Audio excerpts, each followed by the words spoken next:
Bonjour à tous les amis et bienvenue dans cette vidéo de Vivre sainement. Aujourd'hui, on va parler d'une maladie qui touche des centaines de millions de personnes dans le monde. Et pourtant, ce que vous allez entendre aujourd'hui, la plupart des médecins ne vous le diront jamais. Le diabète de type 2, on vous a certainement dit que c'était pour la vie, que les médicaments étaient inévitables ou qu'il fallait juste apprendre à vivre avec. Alors qu'en fait, les essais cliniques sérieux ont démontré tout l'inverse. De très nombreux patients ont réussi à sortir du diabète sans absolument aucune chirurgie ou nouveau médicament miracle. Ils ont réussi à sortir du diabète de type 2 juste en changeant ce qu'ils mettaient dans leur assiette. Et dans cette vidéo, on va voir ensemble comment c'est possible, pourquoi ça marche biologiquement et surtout ce qu'il faut faire concrètement. Regardez. Un régime alimentaire qui permet de guérir le diabète de type 2. On disait aux patients atteints de diabète de type 2 que cette maladie était irréversible. Vous devez prendre des médicaments. Tout ce que nous pouvons faire, c'est la prendre en charge. La recherche n'en est pas là. Nous devons attendre qu'un remède soit trouvé. Malheureusement, le système actuel se concentre principalement sur les traitements médicamenteux et non sur les changements de comportement ou d'alimentation. 3 essais cliniques fiables ont démontré qu'il est possible de faire reculer le diabète. Bon, le premier s'appelait l'essai direct. 46% des participants sont entrés en rémission. Je sais que le terme rémission peut donner l'impression que le problème n'est pas résolu, car il faut maintenir ce changement de mode de vie. Mais tout ce qu'ils ont réellement fait, c'est adopter une alimentation plus saine que celle qu'ils avaient auparavant. L'étude de Montréal a montré une régression de 40% du diabète de type 2, puis l'essai Retune a montré un taux de rémission de 70%. Cela signifie que vous vous êtes débarrassé progressivement du diabète de type 2 et que vous n'avez plus besoin de prendre sans cesse ces médicaments, ni d'être à la merci des effets secondaires qu'ils provoquent. Ces études ont révélé un élément très intéressant. Un certain nombre de personnes ne présentaient pas de problème de poids, mais souffraient néanmoins de diabète de type 2. On ne peut donc pas établir un lien entre l'obésité ou le surpoids et le diabète. Certaines personnes minces développent tout de même un diabète de type 2, principalement parce que certaines d'entre elles ne présentent pas de graisse visible à l'extérieur. Elles en ont en profondeur, autour du foie, du pancréas et des organes, et cela ne se voit pas vraiment à première vue. Donc des taux de rémission entre 40 et 70% chez des gens qui n'ont rien fait d'autre que changer leur alimentation. Et c'est un résultat que beaucoup de médicaments n'atteindront jamais. Et ce qu'on va voir maintenant, c'est qu'il y a quelque chose d'encore plus inquiétant que le diabète lui-même. C'est la façon dont il s'installe. Parce que le corps ne se réveille pas un beau matin diabétique. Il le devient sur 10, 20 ou parfois 30 ans sans absolument le moindre symptôme visible. Regardez. Je voudrais donc aborder 2 points. Je vais vous montrer ce qu'il faut manger pour inverser le diabète, mais je dois d'abord vous présenter les étapes par lesquelles passe une personne avant de développer un diabète. Pendant 10, 20, voire 30 ans, votre glycémie reste normale. Puis un jour, on vous diagnostique un diabète de type 2. L'un des critères de diagnostic est une glycémie à jeun égale ou supérieure à 126. Le prédiabète correspond à une glycémie comprise entre 100 et 125. Maintenant, si vous regardez ce graphique, qu'est-ce qui vous saute aux yeux? Le diagnostic est posé tout en bas, d'accord? Au stade avancé. C'est là que la médecine intervient. C'est là, tout en bas, qu'on a recours à un traitement médicamenteux. Et si l'on regarde cela à l'envers, ce qui se passe juste avant le prédiabète, c'est qu'il y a une forme de lésion tissulaire. Et avant cela, on observe une forme de mauvaise adaptation. Le corps ne s'adapte donc plus. Et ensuite, on arrive à cette étape-ci où votre corps s'adapte. S'adapte à quoi? À la cause profonde. Quelle est la cause profonde? Un excès de glucides raffinés et de fructose, surtout si vous consommez du sirop de maïs à haute teneur en fructose et que vous mangez fréquemment. Dès que vous consommez du sucre, l'insuline intervient comme une équipe de nettoyage et élimine ce sucre. Pourquoi? Parce que le glucose ou le sucre est très toxique pour vos cellules. Après un certain temps, votre corps va s'adapter et commence à résister aux récepteurs de l'insuline.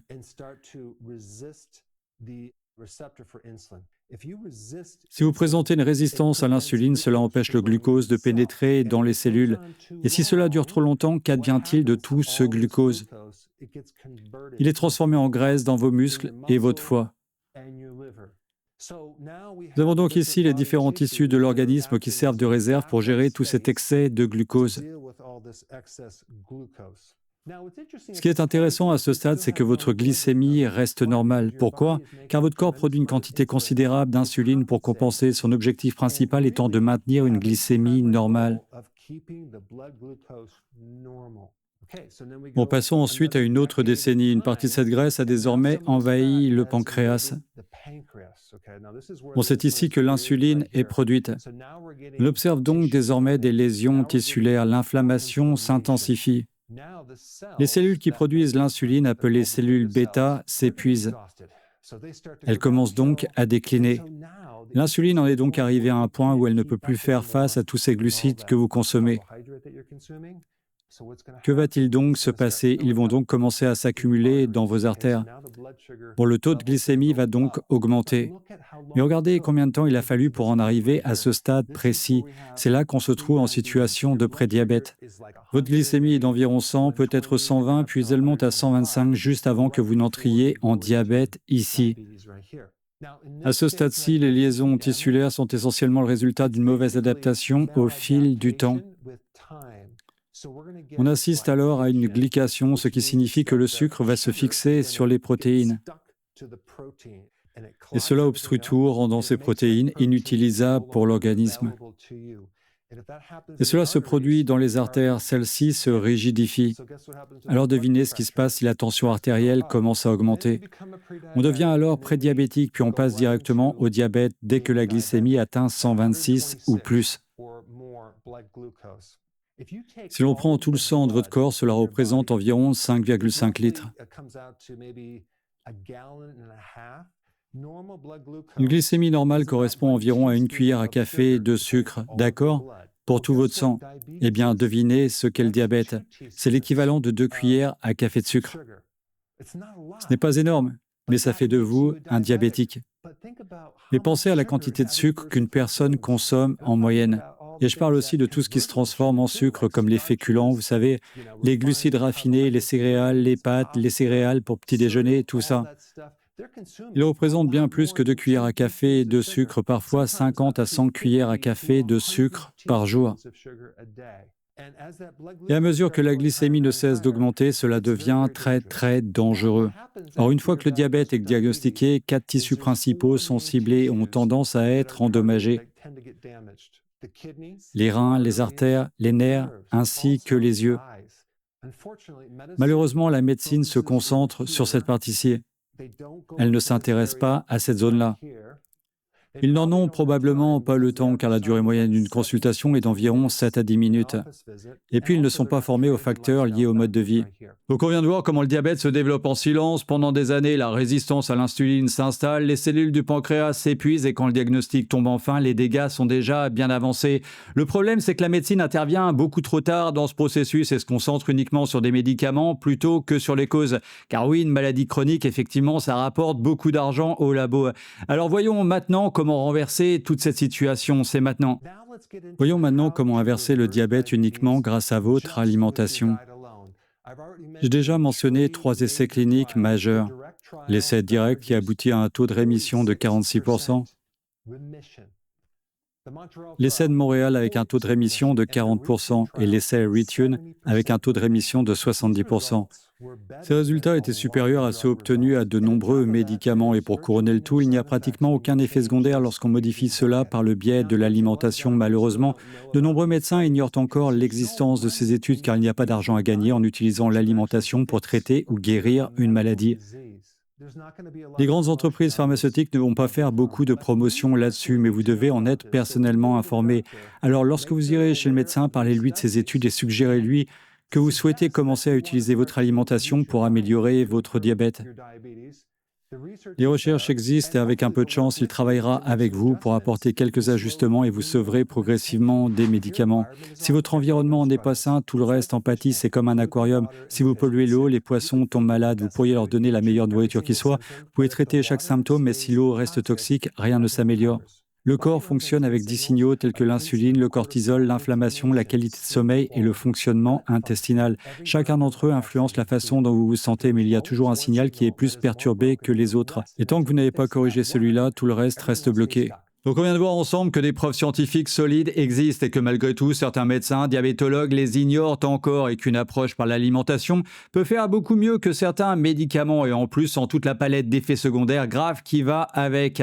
Maintenant, passons au concret. Qu'est-ce qu'on mange, à quelle fréquence et qu'est-ce qu'on arrête complètement? C'est tout de suite. C'est très simple, je vais vous montrer quoi manger, d'accord? Ce sera une combinaison de deux choses, mais il y a autre chose que vous devez savoir. Manger fréquemment, c'est-à-dire grignoter, va également faire grimper votre glycémie, peu importe ce que vous mangez,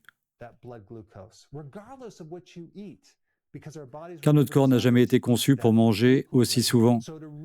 Donc pour vraiment passer à la vitesse supérieure, ce qu'il faut faire, c'est combiner deux choses, la réduction des glucides et des repas moins fréquents, ce qu'on appelle le jeûne intermittent. Le matin, vous pouvez prendre votre café avec de la crème si vous le souhaitez, mais n'ajoutez pas de sucre et ne prenez pas de petit déjeuner. Si vous avez faim, n'hésitez pas à manger, c'est très bien. Mais fixez-vous peut-être comme objectif d'ici la semaine prochaine de ne manger que lorsque vous avez faim. Car si vous faites ce que je vais vous montrer, votre faim et vos envies vont disparaître très très rapidement. Et cela vous permettra de vous réveiller plus facilement le matin et de tenir plus longtemps sans avoir besoin de manger. L'un des meilleurs moyens de savoir si vous avez des problèmes de glycémie ou si vous vous dirigez vers un état de prédiabète est votre incapacité à passer d'un repas à l'autre sans avoir besoin de manger. Si votre organisme est en meilleure santé, vous pouvez tenir plus longtemps sans manger. J'avais un grave problème de glycémie. En fait, dans mon premier livre, je disais aux gens que le petit déjeuner était le repas le plus important de la journée. Aujourd'hui, je ne le recommande plus et j'ai mis à jour mon livre. Mais quand quelqu'un m'a parlé pour la première fois du jeûne intermittent, je me suis un peu moqué de lui. Je ne pensais pas que ça valait le coup, mais c'était justement ce dont j'avais besoin personnellement pour changer la donne, car nos corps ne sont pas faits pour grignoter toute la journée. Notre corps commence à se régénérer quand on leur donne une chance de se reposer. Donc le matin, d'accord, dans l'idéal, vous pouvez prendre votre café avec de la crème et ne manger rien d'autre. Attendez jusqu'à l'heure du déjeuner et prenez votre déjeuner comme premier repas. Maintenant, si vous avez l'habitude de manger des œufs et du bacon, très bien, faites-en votre premier repas. Mais ce qu'il faut manger lors de ce premier repas, ce sont des protéines animales. Pour les personnes végétaliennes, il se peut que la consommation de protéines animales soit contraire à leur religion et qu'elles ne puissent tout simplement pas en manger. Il existe d'autres vidéos dans lesquelles je vous montre ce qu'il faut manger pour s'en approcher au plus près. C'est plus difficile. Je mettrai un lien ci-dessous pour les personnes qui ne peuvent pas le faire. Quand je parle de protéines animales, je fais référence à tous les types de viande, de poisson et d'œufs. Je ne parle pas de protéines en poudre. Il y a aussi d'autres aliments que vous pouvez consommer, du fromage, du yaourt. Le kéfir est un autre aliment que vous pouvez consommer. Vous pouvez également manger des noix et des graines, ce n'est pas un problème. Vous pouvez manger tous les légumes que vous voulez. Je consomme beaucoup de légumes fermentés, choucroute, cornichons, kimchi, mais vous n'êtes pas obligé d'en manger. Vous pouvez simplement manger une salade ou même un avocat ou des tomates. Maintenant, peut-on manger des fruits? À ce stade, je vous recommande de ne consommer que des baies et pas plus d'une tasse par jour. Nous essayons de ramener notre apport de glucides en dessous de 50 grammes, voire mieux, en dessous de 30 grammes par jour. Maintenant, peut-on consommer différents types de graisses? Absolument, du beurre, de l'huile d'olive, du suif, du saindoux, de l'huile d'avocat. Ouais, donc ce que vous allez manger lors du premier repas, restez simple. Et puis, devinez quoi, le deuxième repas, c'est à peu près la même chose. Et pas de grignotage. Et puis pour votre deuxième repas, des protéines animales, des légumes, un yaourt aux noix de pécan, peut-être des baies, quelque chose comme ça. Et voilà ce que vous devez faire. Il faut que vous vous procuriez une petite pancarte indiquant cuisine fermée, accrochez-la sur le frigo. Voilà donc ce que vous allez manger, restez simple. Et voilà ce que vous allez éviter: le sucre, l'amidon, les fruits, les légumineuses, les jus, les céréales et les huiles de graines. L'huile de maïs, l'huile de colza, la maltodextrine. Maintenant, la deuxième étape, et c'est vraiment important, consiste à se débarrasser de toutes ces cochonneries en éliminant toutes les collations de votre garde-manger et de votre réfrigérateur.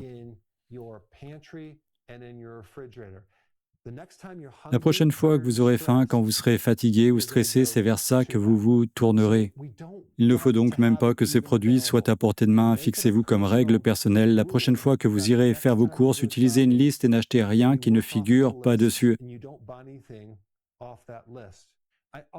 Je vous recommande également, si vous le pouvez, d'aller vous promener après vos repas, peut-être une promenade de 10 minutes. Cela va accélérer le processus car vous allez éliminer le moindre reste de sucre présent dans votre corps. Le glycinate de magnésium est un autre élément qui facilitera le processus. Le magnésium est indispensable à la régulation de la glycémie.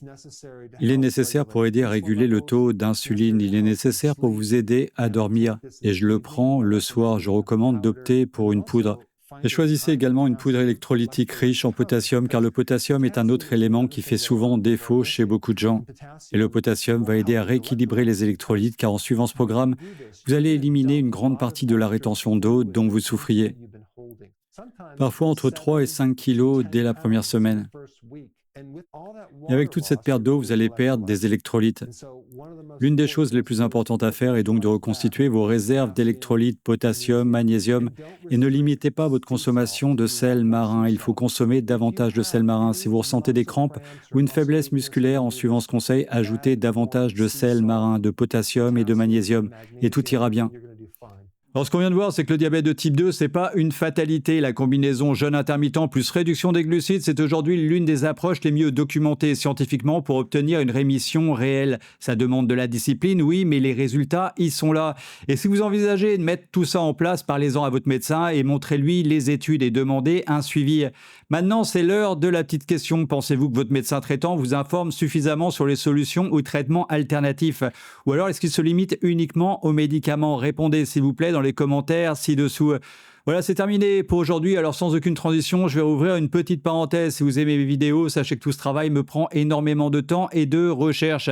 Et YouTube ne me paye presque rien sur mon type de contenu. C'est donc grâce à vous, via Tipeee, que je peux toujours continuer à creuser tous ces sujets sans absolument aucune censure de ma part. Et même 1 € par mois, ça m'aide vraiment beaucoup. Ça me permet de payer tout le matériel, les logiciels et tout le temps nécessaire que je passe pour créer ces vidéos. Merci vraiment beaucoup à tous ceux qui me soutiennent déjà. Vous êtes vraiment la raison pour laquelle cette chaîne peut rester totalement libre et surtout indépendante. Voilà, cette vidéo se termine. Je vous aime très très fort les amis. Ensemble, on va tous y arriver. Si vous avez tous aimé cette vidéo, partagez-la sur tous vos réseaux sociaux. Cliquez sur j'aime, la cloche et s'abonner qui sont juste en dessous. Et à très bientôt pour une prochaine capsule sur Vivre Sainement.